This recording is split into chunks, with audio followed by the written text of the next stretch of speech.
Welcome, everybody, to the Caleb and Jody Moore podcast. This is episode number 3, and we're so excited today. Jody and I have a special guest with us today. We have Dr. Russell Jones with us from Arkansas Tech, president of Arkansas Tech University, the 13th president.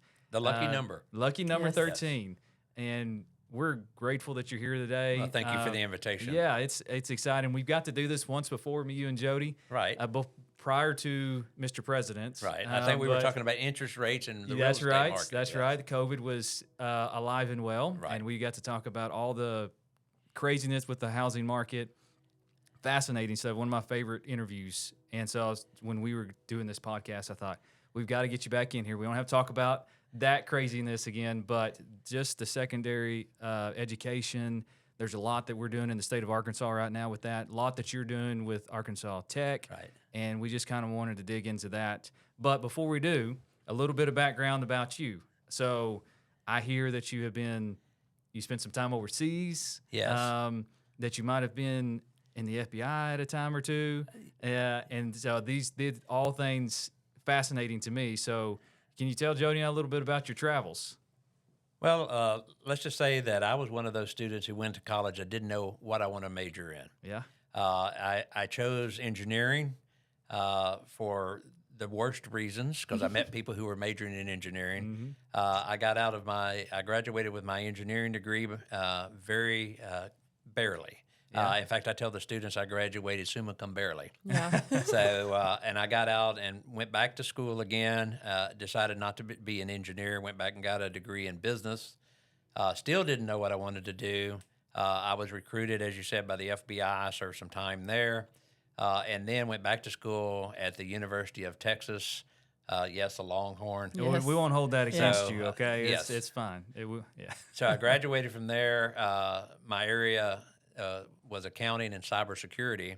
And so I took advantage. I got to teach at the University of Otago in southern New Zealand. I was there for 2 years.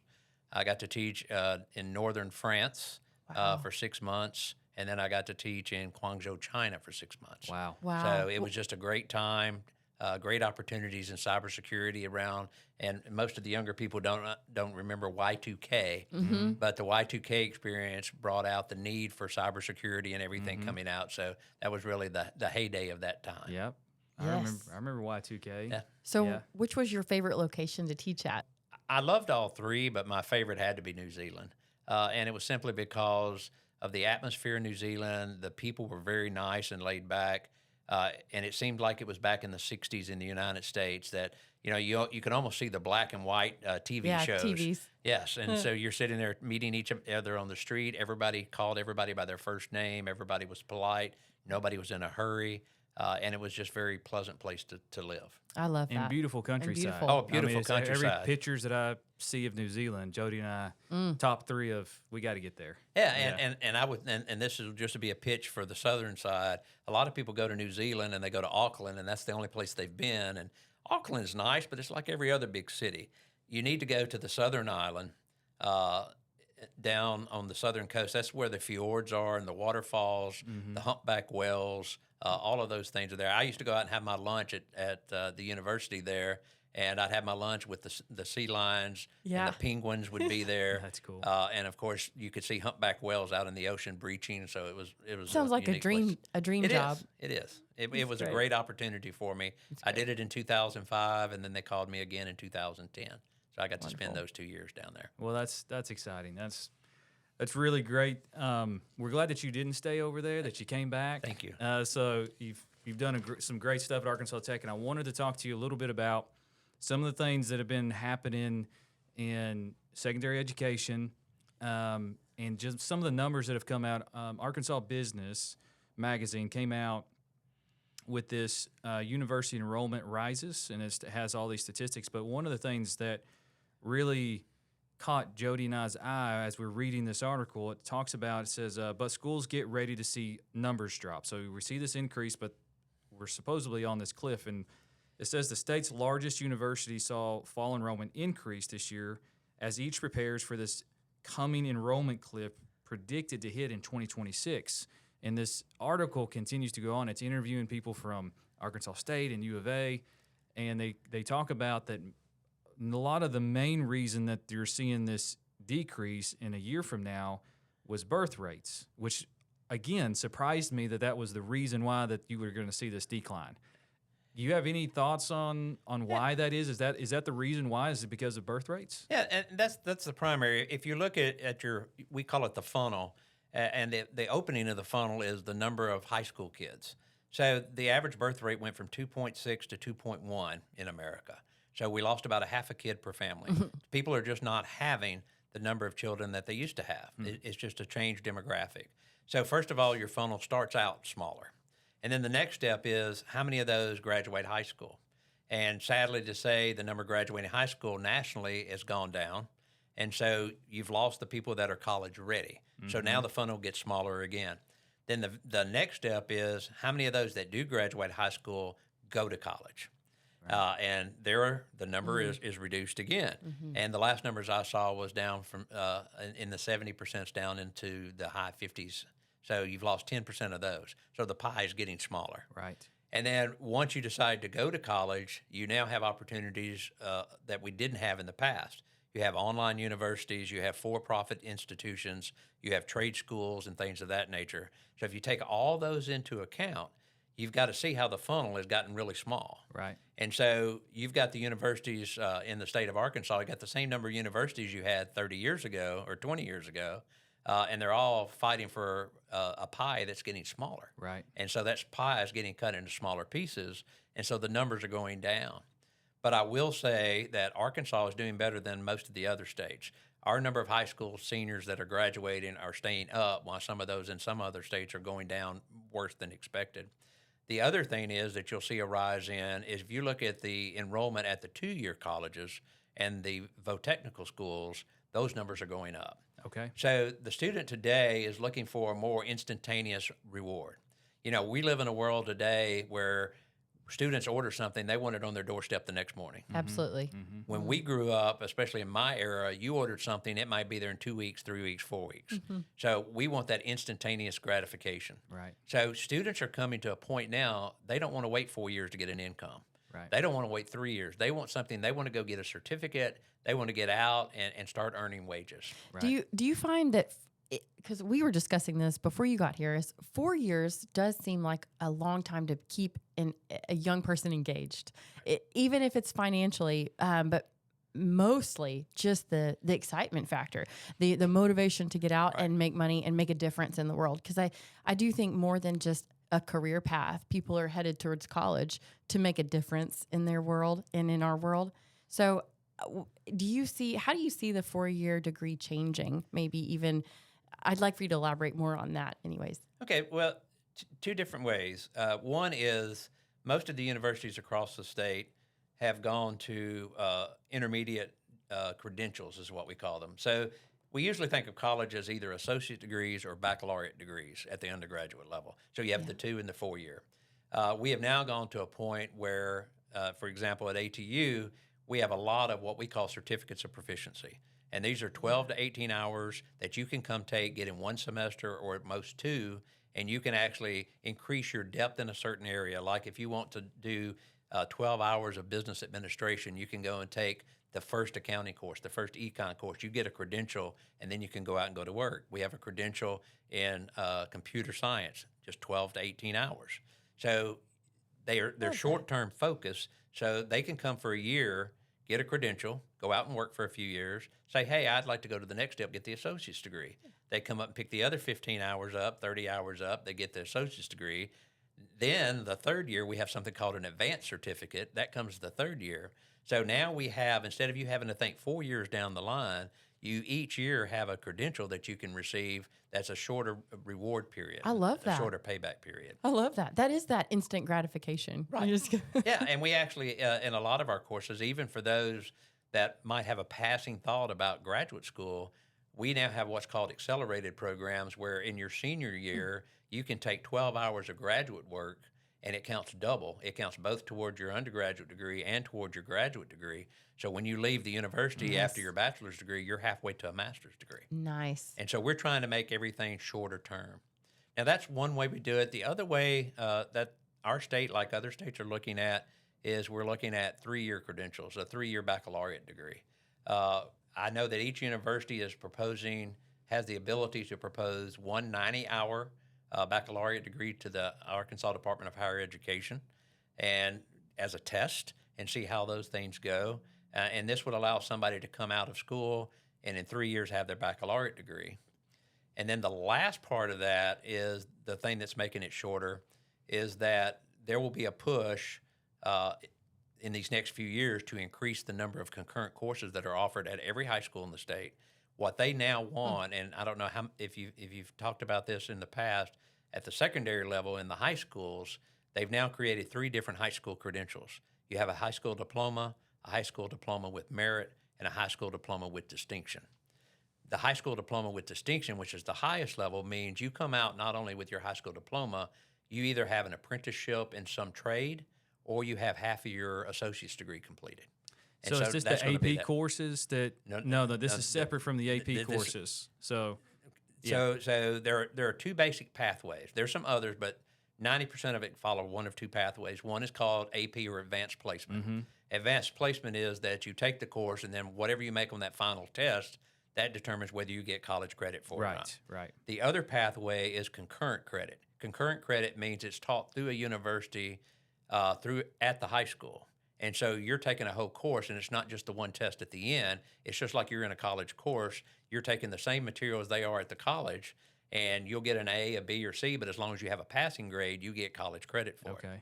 Now, the problem with it in the past has been that AP was on an accelerated grade point average.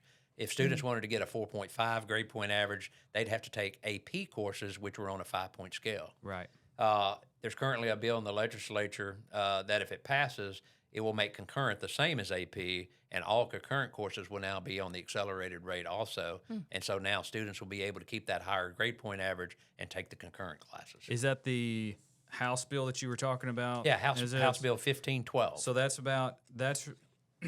basically, I don't know, reorganizing. Is that a good word to use? Is that Well, it redistributing? reorganizes. They've changed it. It used to talk about advanced placement and concurrent credit. It's now all going to be called accelerated learning. And that accelerated learning is going to be treated the same whether it comes through advanced placement or whether it comes through concurrent credit. Up until this bill, if it passes, every school system could say, I want concurrent credit to be on a 4-point scale. I want it to be on the 5-point scale. This will standardize it across the state and say AP is the same as concurrent. And that's one piece of 1512. Okay. So go ahead. Are there other states doing this same program right now that you know of? That are doing the concurrent deal. That's correct. Yeah, most everybody uses that. Most students are coming out across the nation with 15, 18, or more hours toward their degree. Okay. So the 3-hour baccalaureate degree is feasible because of what the students are coming out. And the other piece I'll say is I know there's a thought by the Secretary of Education, Mr. Leva, and some others on the legislative committee for education that they want seniors to get more out of their senior year than the minimum. And that was the purpose of the merit and distinction. We have so many seniors, and it was true in my day. I only needed 2 credits to graduate. So I would take 2 classes and go home at noon. That's right. Yeah. We're kind of cheating our seniors out of their education. They need to be there all day. They need to be getting ready for work, either work or education. So I think the Department of Education's idea is enroll, enlist, employ. So as soon as you come out of high school, you need to be doing one of the 3. Right. And so the idea is that seniors now will either work on apprenticeships in a trade in their senior year, they'll work on their associate's degree, or they'll prepare for enlistment if they wish to go in the military. I love that.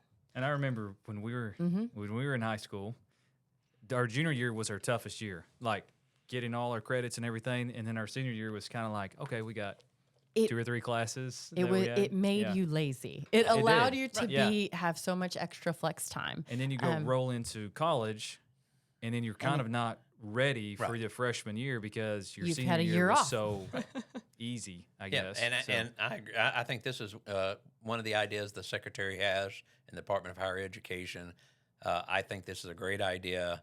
to make sure we better prepare our high school students and not push them just to meet the minimum. Right. It also sounds like we're keeping them focused, like what we were talking about before. If you're keeping them focused and engaged in something that they enjoy, they choose their path.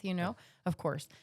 I think that that's going to create a better, at the end of the 3-year, 4-year, it's going to create a better citizen, consumer, like Citizen. Yeah. Yeah. Well, Overall. so it's about value, right? So would you agree that a 4-year degree in the last, I don't know, decade or so, would you say the value is greater 10 years ago, or was it greater now in the 4 years? Well, I think that's a question without a 100% answer. Sure, just your opinion. I think it depends upon what field you're going to. We are always going to need doctors. We're always going to need lawyers. We're always going to need professional people that need a 4-year degree and probably graduate school beyond that. Right. For them, the value of a higher education is as much as important as it always has. Right. There are some that go to get a degree sometimes that maybe there's a shorter path for them that leads to a better paying job. Right. And I think that the understanding that you don't have to have a 4-year degree to get a good job to find something that you have an affinity for. Right. And I think it's been through the years we've always said to have a meaningful job, you need to have a 4-year degree, and that's not always the case. Yeah. There are a lot of good skills that you can obtain through career centers at high schools, through community colleges and technical schools, and people are starting to realize that, because even though the numbers have gone down slightly on university campuses across the whole community college and VOTech and the career center, they're seeing an increase. For us, we saw a 5% decrease on the Russellville campus on the 4-year degrees and up. We saw a 15% increase at the 2-year campus and a 20% increase at the career center at the high school. Wow. We're up to 800 high school students that are at our career center in Russellville. Wow. That's great. And so we have we have them all day. We have 14 different school systems busing in their kids to our career center at Russellville. And so they're learning all the major trades: electrical, construction, plumbing, HVAC, auto. All of those things are being taught out there. And students are realizing that this is a viable, high-paying job. That's impressive. Yeah. So there's this stat right here is probably going to go to what you were talking about. It says there's a 70%. So they did this survey back in 2019. 70% of Arkansas students from the class of 2019 aim to attain a bachelor's degree or higher. Projections suggest that only 11% will achieve a bachelor's degree within 6 years of high school. And what you're saying is that might be more accurate, but what the flip side of that is that the workforce area that you're talking about seems to be on the increase. Right. So even though they may not finish with the bachelor's degree, it doesn't mean they're not employable. It means that they may be going a different routes, but they're still within the university's foresight of, hey, we're doing these other things to be able to put these students to work. Yeah. Right. And back, one of the pieces, House Bill 1512 includes a lot of components. I believe it's 215 pages long. So one of the things is they're creating a new productivity formula for workforce development and non-credit courses. The state has always supported universities through what we call a productivity formula based on your productivity in 4-credit baccalaureate degrees and associate degrees. The governor and the Secretary of Education are pushing toward a separate productivity formula for workforce development and non-credit courses, so that universities, colleges, career centers, and all those are going to be able to be remunerated for offering non-credit courses, teaching welding, teaching automotive, and those type things. They're also increasing scholarships available to technical schools. Money that wasn't available to technical schools under this bill would now be available. And I think, if I'm remembering this right, the Arkansas lottery system now, because there was an amendment that passed this last November, right? That allows money now to flow to your colleges. Is that correct? That's correct. Okay, so that opens up a whole wide spectrum of things that would you still get pieces, since you were in the workforce development, like you have a 2-year college, you would still flow back to the Arkansas Tech, but it would have to be certain percentage of that would go to the 2-year college. Right. Yeah. So we're kind of unique. We have one budget that includes the 2-year school and the 4-year school. So yes, part of that would affect us. We're greatly positioned for both. We offer we like to say we offer everything from a certificate in welding to a doctoral program. Okay. And we're one of the few single campuses that offer the whole range. Okay. And so we're well positioned both in workforce development, non-credit, and regular matriculation through undergraduate and graduate degrees. Yeah. And so, but we agree that we have not funded non-credit and workforce development as much as we should, because that's the reason there's a shortage of electricians and plumbers and welders and everything else, because we don't fund those as well as we should, because we definitely miss them. You need a plumber at your house or an electrician at your house, and we all know that they make good money. Yeah, So Yes. we do. and so I think that's point is getting across, and that's why you're seeing the movement that way. Yeah. We were I'm looking at some bids because our church is doing some things right now, talking about new construction. I'm looking at all these bids, and I looked at one of the guy across the room, and I said, "We're in the wrong profession. we are 100% in the wrong profession. We should have been an electrician or a plumber or a contractor, because they make good money.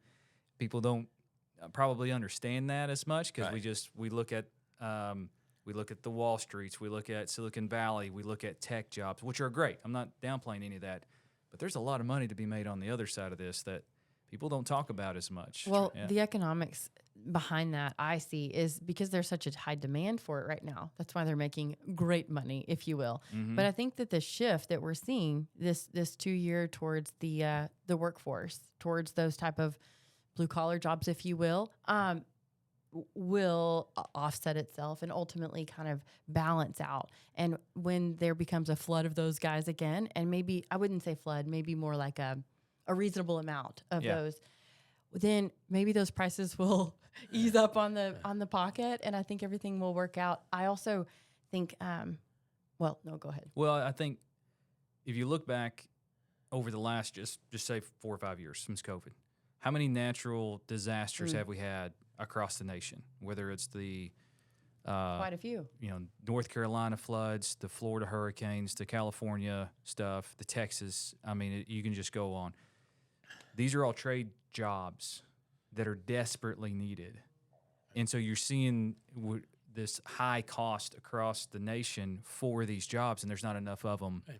So all these things are just incredibly high to rebuild. In California right now, they don't have enough contractors. They don't have enough electricians. They don't have any of these.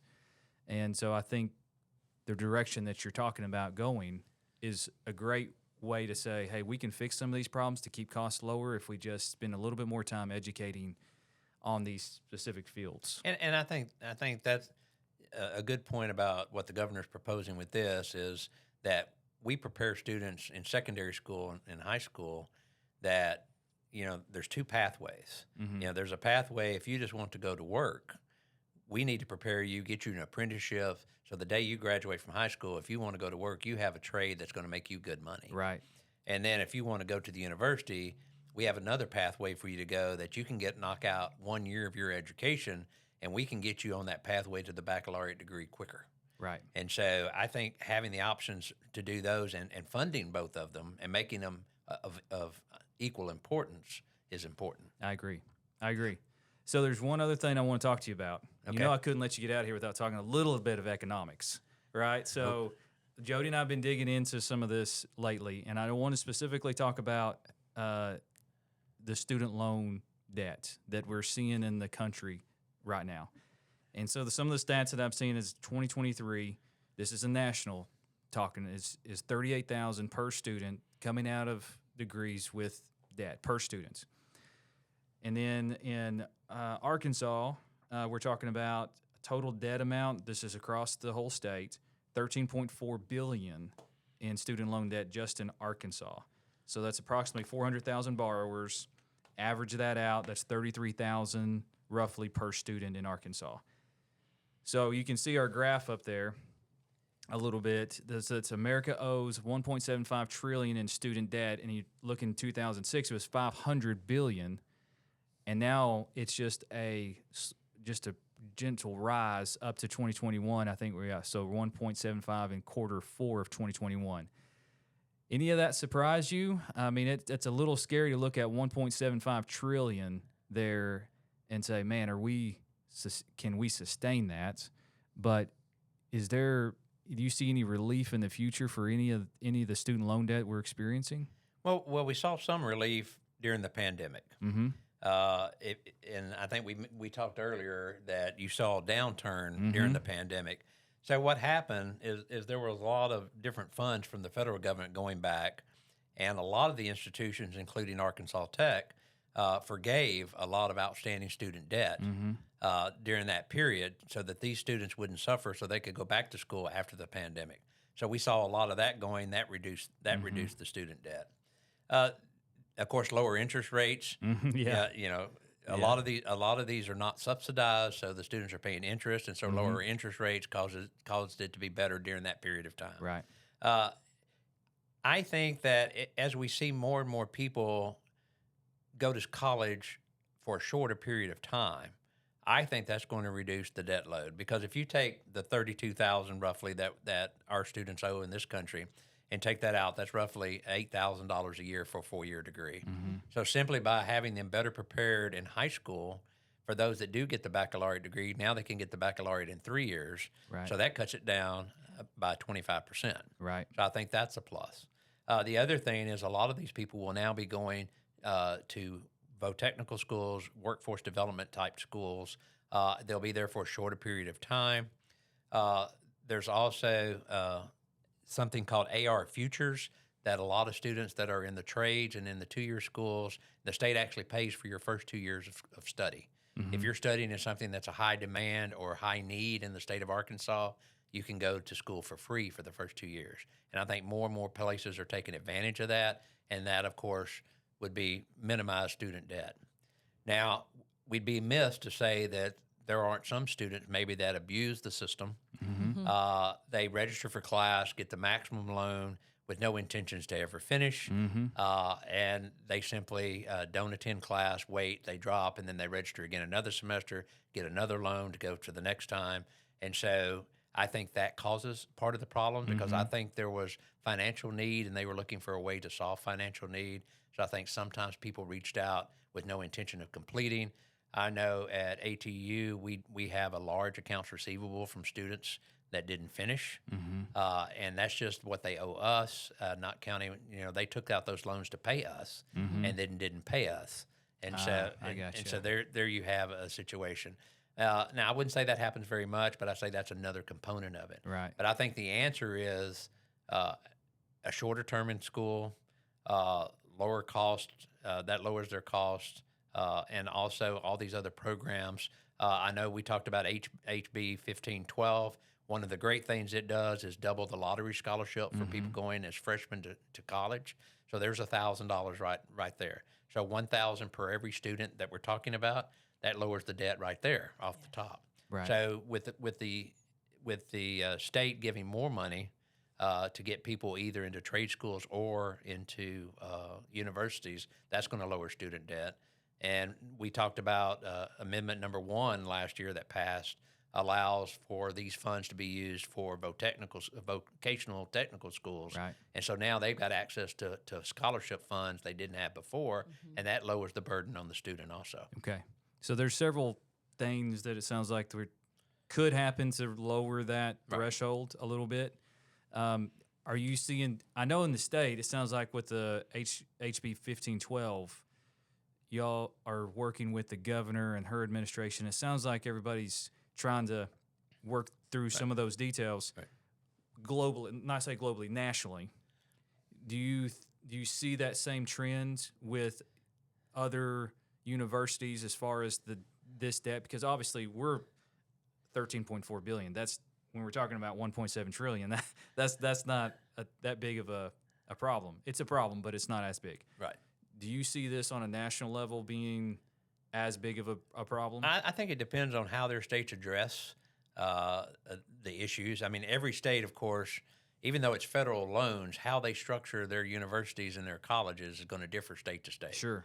So I think the more initiatives they take to make it more efficient, to make it shorter terms, and any other scholarship funding they can do. We're fortunate in this state that we have a great funding mechanism for most people that want to go, to universities or now to both technical schools. So we're doing the right things. Hopefully others will follow suit because, in one thing, I guess that we've always been, Arkansas has been considered a trailer in education. In some ways now we're starting to move to try to be a leader, both with the LEARNS Act last year or a couple of years ago, and then with it's called Access Act this time. Is it all good? 100%? No. But is it right intentioned? Yes. Right. And so I think the long-term effects are going to be positive. That's good. And I think that's what you want to see that positive step forward, because I agree with you. I think in the past we've been trying to play catch up. Yeah. And I at least appreciate seeing the effort put forth with the governor and the legislature to move forward. And I appreciate the presidents and other people saying, hey, we may not all agree with that, but let's sit down and have a conversation, which seems to be really hard nowadays, to simply just say, hey, I don't always agree with you, but hey, let's talk about this, right? We all have good intentions, two different perspectives. Let's try to meet in the middle. I mean, that seems fair. Yeah. And like every elected politician, not everybody's in favor of the governor. They have negatives and positives. But one thing that you can say about her is it's easy to determine what her number one objective is. It's to improve education. And so she campaigned on education. She took acts on education. And now she's taking acts on higher education. So definitely we appreciate the attention that's been given. The legislature is working on even more bills.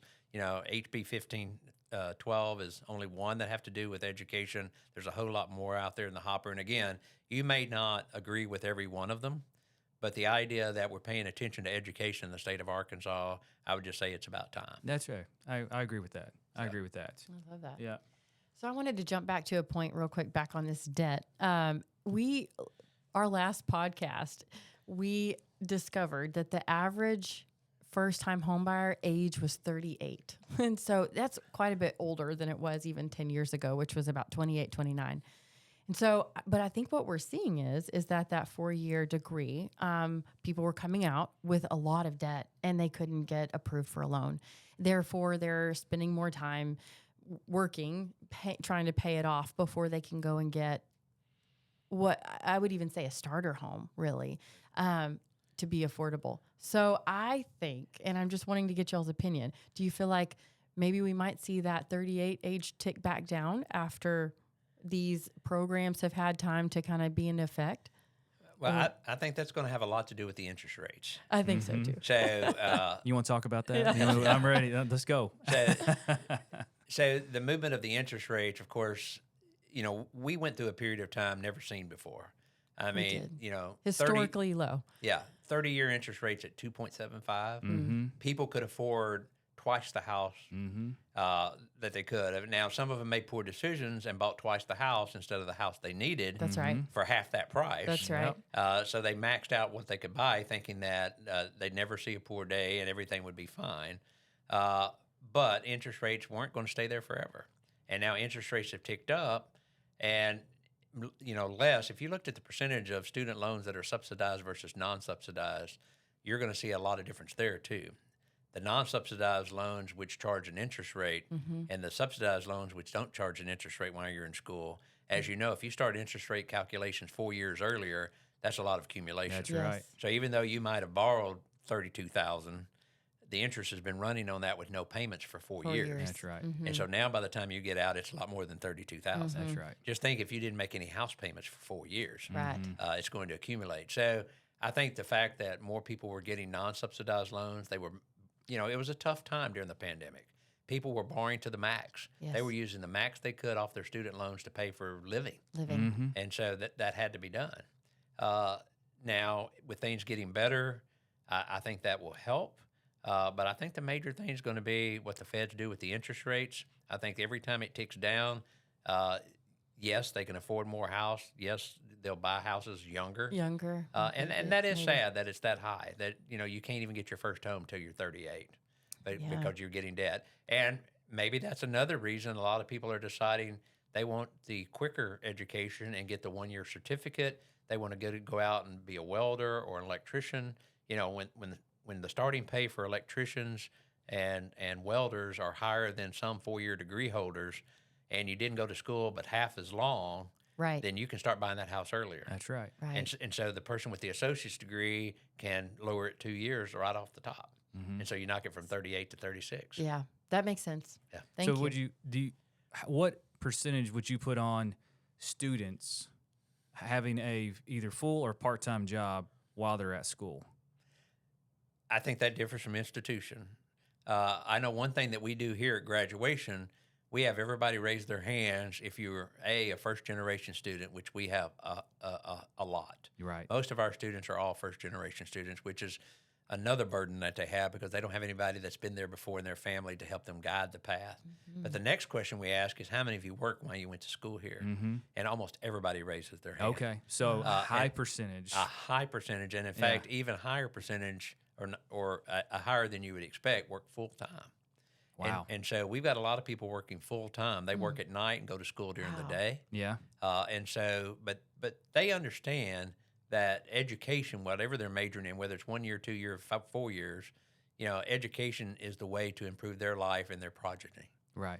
This is going to improve my family. And so they go to school during the day and work at night, and that's the way they make ends meet. But that's mainly to cover, would you say that just covers cost of living, whatever they make at the restaurant, at the fast food place that they're working at? It's just cost of living, and then the student loan debt, that's just pure debt. That's not cost of living as much. Well, and again, it depends on the student. Some students borrow, use that money to do actual education expenses. You know, they pay it directly to the school, pay that off. Some use it for living expenses. Okay. And when you're having to use it for living expenses and still find the money for the education, that's when you get into real trouble. That's tough. Because, you know, the Pell Grant, which is, I think, 72% of our students get, you know, the Pell Grant helps. But if they have other costs that they're trying to pay for and have to take student loans out, you know, they're trying to cover their electricity bill. They're trying to cover their heating bill. They're trying to make their car payment. That's right. While they're trying to go to school. And that makes it tough because you're accumulating that and you're not paying off anything. And Pell Grants, is that a state grant or That's is that a federal grant. grant? So That's a federal grant. That's administered by the Department of Education. Department of Education's Pell Grants. Yeah. Okay. And they determine based on your household income and how many dependents you have and how much land you own, they determine an amount that you're entitled to. And that's free money that you don't have to pay back. And so we always encourage students to see what Pell you're eligible for. Put the lottery scholarship on top of that if you're eligible for the lottery scholarship, and then see how much more money you need to work on. Right. Go for institutional scholarships, you know, provided by the university first, and then only borrow what you need to borrow. But a lot of times you're 18, you have debt, you borrow. Yeah. That's right. And you borrow the max that you can borrow. Right. And so, and then you spend it on maybe things you need, maybe things you don't need, but things you want. And then you're left at the end of the day, you're still working the job, you're still paying your education expenses, and you still have debt. Yeah. And again, the interest rates are up. I remember my student loans were like at 3-4%, and student loans now are going at 8%. Wow. And so That's that's tough to catch up. yeah. And you know, and most of these people don't pay them back except over maybe 12, 15, 20 years. Yeah. You know, they're paying them off. That math. At the minimum, yeah. Bad. I mean, and you got to remember the student loans now, unlike how they used to be through the government direct, now they go through banks. And so the bank has to make money somewhere Sure. on loaning that money. Right. So they're charging the interest rates, you know, and that's running. That's right. And, you know, they have a minimum payment because the longer that you pay over, obviously, the more interest they make over time. So you're paying minimum payments, and you may be paying until you're up in your 40s. Yep. And, so, And that's why the We've seen average that. age is 38. Yeah. I think probably. So what you just said, you could have put in our podcast last time, and we could have said that exact same thing for credit cards, and we could have said it for houses. You've already said it about houses and in truck. I think there's this mindset of maxing. I'm not sure where it started, But we're seeing that not only in real estate where you want to max out. And when we look at charts like that, when you're saying 1.75 trillion, we're wanna max. $18 trillion in consumer debt. That's a scary thought. It's a scary cycle to continue to get in. And I'm happy to hear you say, hey, the less time that you're doing something, probably the less you're going to spend, because that might be the way out of the death loop that I see this consumer debt going in, is that you still need the education. It's the best way out of some of the poverty and the places and the area that you want to go towards. But the less time that you have to do it and still get out, and with less debt, more money you can make the quicker, right? So I think that could be a great answer. And you know, you mentioned the real estate, and if you think back of all the personal property that you've sold over the years and the mortgages that people have received, how many of them asked for 15-year mortgages over 30? Yeah. You know, No. instead of borrowing for 15 and paying it off early, they max it out at 30. 30. Even though the interest rate a lot of times is more favorable at 15, they would rather borrow it over 30. And I think that's just a mindset the American people have gotten in over time. And again, you know, interest rates went down to 2.75. You were going to buy a $200,000 house, but now the interest rates are down. I qualify for a $400,000 house. Yes. I'm going to buy a $400,000. Right. That's right. And the person that makes out is the person who owns the 400,000 square foot house, and maybe the realtor that gets the percentage. Yeah. But Yes. Hey. but the buyer does not make out because they've actually maxed out. It's just like maxing out all your credit cards. That's right. I think it goes back to that instant gratifications that we've seen trend, and that's in every area, and that's a whole deeper topic maybe that we all need counseling for. Right. But I think that is a trend that we're seeing. Yeah, it is, and it's good to have these conversations because it needs to come to light. You know, it's not a good thing. We need to be training the kids in high school how to balance a checkbook. Right. You know, simple economics of just what's a check look like, what's a checkbook look like. Luckily, we had parents that did that for us, but whenever we can just throw that card on the table and say, just put it on the card, you're romanticizing something that is not healthy. You know, when we talk about 2%, 3% interest, when we've had to fight this since COVID, that is not healthy. Like they think that's great. We'll just wait until, how many times we heard, well, we'll just wait until the interest rates go back down to 3 or 4%, and then we'll buy it. They're not. That's going never back going to down. happen again. Right. It should have never happened to begin with.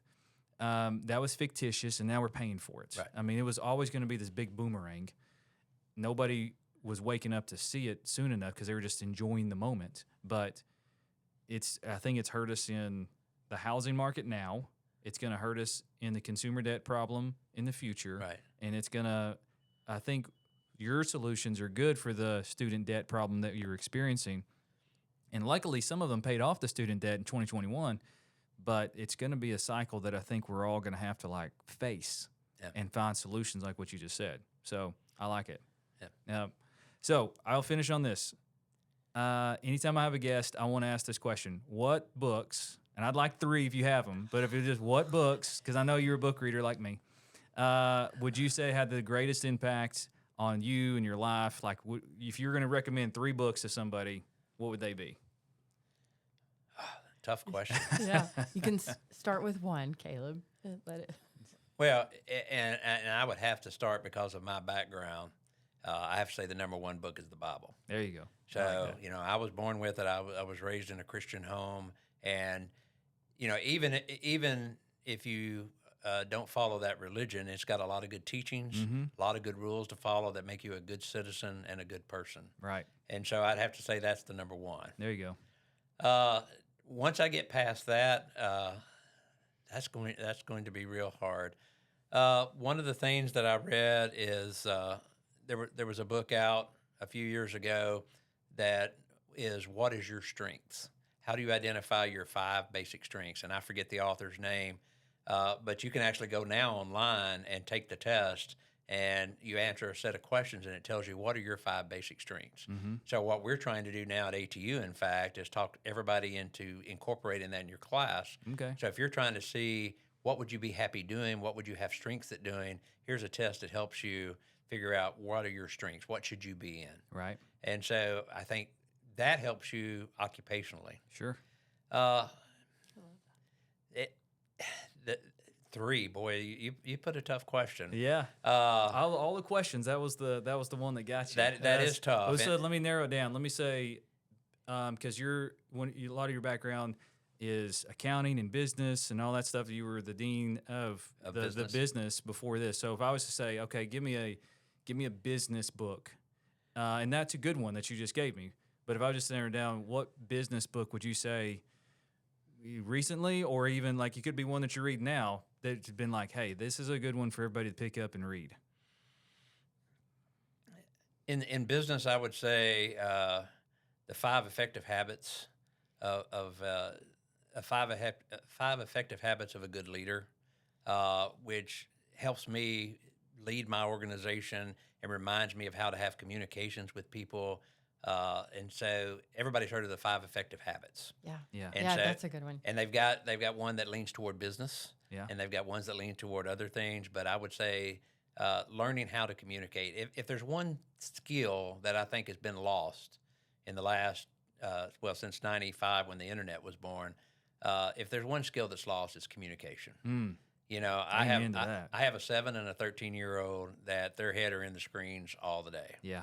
And I don't know that they can carry meaningful conversations on with people. Mm-hmm. And so anything that helps heighten your communication skills, Mm-hmm. you know, how to speak to people, how to influence people, how to conduct your first job interview. All of those things are very important to everybody to learn how to talk to people, because Right. I think that's an art that's been lost. I agree. I think that everybody, you know, when the only way you can talk to somebody is by using text messaging shortcuts, Yeah. you don't know how to talk to somebody. That's right. I Yeah. agree with that. We see that all the time. We train our agents to, hey, either go see them or pick up the phone. Don't email, don't text, just pick it up. And you mentioned, because we have little kids. But I'm listening to a book now. It's called Anxious Generation. And you would like that. I see Jacob over here shaking his head. He's like, man, that's a book. I would encourage you to read it, because it kind of breaks down the science of like what that screen has been doing to us, and communication is a big deal. And it really started back in the 90s. Didn't know that. We grew up in the 90s, so it kind of makes some sense. But it's really good listen. Yeah, It's got- and as you probably know, the state just passed a legislation that bans cell phones That's for right. all schools. I'm Yes. ecstatic about that. I think that's a great thing to do. Yes. And who do you remember the author of that book? Was it Which one? the 5? The 5 effective habits? Yeah. No, but if you Google it, you'll find it's a Yeah. very popular book. Okay. Yeah. I am terrible with We names. have it Yeah, around here. Jacob, Of highly, is it seven? Is it seven habits of highly effective effective leading. people? Yeah. So And then they that's have the Covey. Yeah, Covey is the one I think that wrote that. Stephen Covey. Stephen Covey. Yeah, seven habits of highly successful people. Jacob's that, like, that the one? Yep. Yeah. How did you forget? So that's a good one. That's one of my favorites. It's in my office. Okay. So that's a great book. Yeah. I'm trying to get my office to read it too. I think the fact we don't read books anymore is a problem. So I agree. I Yeah. 100% agree with that That's too. right. Yeah. Or finish books. So What we've done in our office, and I just started this last year, is that once a week, whoever wants to, we're going to go through a book together. We go through a couple of chapters. We've read some of these books in here together, and it's been night and day difference from just picking up a book and reading it. Different perspectives is what one of the things that Covey talks about, is understanding the perspective of the person sitting across from you, right? Not having the subjective, hey, this is the way that it is from your point of view. It's understanding the other side. right. And we've lost that. We've lost that. And in business and politics and anything else, we've lost that. And I'm happy to hear you say that, because we 100% agree. Communication is lost. Yeah, I was so happy. My child that's in the school system here, you know, they now make them read so many books, and so I like that, because don't just watch. You know, my oldest would say, "I'll just watch the movie, or I'll Oh, just watch it yeah. on TV." I said, "No, we need to read the book." Read the book. And because, you know, now we made a compromise. I let her read it on her e-reader, and so at least she's still reading at words. least she's reading Yeah. words. Yeah, but That's if it's right. it's on a screen, so it makes it palatable. Yes, of course. Hey, compromise, right? The art of compromise. Hey, Dr. Jones, thank you for Oh, being here you're today. welcome. Thank We you for really inviting me. enjoyed it. It's always a pleasure to have you. Hopefully we'll get to have you back sooner rather than later and talk more about this stuff. We're interested to see where HB 1512 takes us. Super happy that you are in the position that you're in. We were rooting for you when you took the intern position because we knew that you were going to change some things. You're already doing it. Super proud of you. Well, glad thank that you so you're much. glad you're there. It's a great school, great community. I'm happy to be here. I appreciate you. So thank you. Thank you. Yeah. Thanks for joining the Caleb and Jody Moore podcast today. If you like what you heard, just hit the like and subscribe button there below. And we want you to be a part of the process. So if you have questions or topics that you'd love for us to cover, please add them in the comment or send us a message.